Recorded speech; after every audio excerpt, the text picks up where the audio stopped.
Pushpa 2 cinema నుండి అదిరిపోయే update వచ్చింది. పుష్ప 2 సినిమాలో అల్లు అర్జున్ అన్న హీరోగా సుకుమార్ దర్శకత్వంలో పుష్ప 2 సినిమాపై భారీ అంచనాలు ఉండగా పుష్ప 2 సినిమాను ప్రతిష్టాత్మకంగా భారీ బడ్జెట్తో తెరకెక్కిస్తున్నారు. ఇప్పటికే దాదాపుగా మొత్తం షూటింగ్ పూర్తి చేసుకున్న ఈ చిత్రం డిసెంబర్ 5న విడుదల చేయాలని ప్లాన్ చేస్తున్నారు.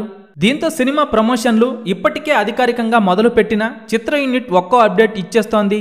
ఈ క్రమంలోనే తాజాగా దీపావళి పండుగ కానుకగా చిత్ర యూనిట్ ఒక కొత్త పోస్టర్ను విడుదల చేసింది. అల్లు అర్జున్ రష్మిక రొమాంటిక్ పోస్టర్ను చిత్ర యూనిట్ విడుదల చేసింది.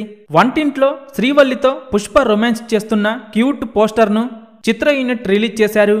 ఈ పోస్టర్తో సినిమాపై అంచనాలు మరింత పెరిగిపోయాయి. పుష్ప 2 సినిమాని ఏకంగా 6 భాషల్లో కలిపి 11,500 థియేటర్స్లో రిలీజ్ చేసేందుకు ప్లాన్ చేస్తున్నారు. ఓవర్సీస్లో 5,000 స్క్రీన్స్, ఇండియాలో 6,500 స్క్రీన్స్లో పుష్ప 2 సినిమా రిలీజ్ కానుంది.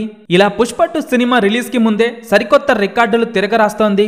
భారతీయ సినీ చరిత్రలో బిగ్గెస్ట్ రిలీజ్ ఇండియన్ సినిమాగా పుష్ప 2 నిలవనుంది. అల్లు అర్జున్ అన్న హీరోగా చేస్తున్న పుష్ప 2 సినిమా మొదటి రోజు ఎన్ని కోట్లు వసూలు చేస్తుందని మీరనుకుంటున్నారో కింద కామెంట్స్ రూపంలో చెప్పండి.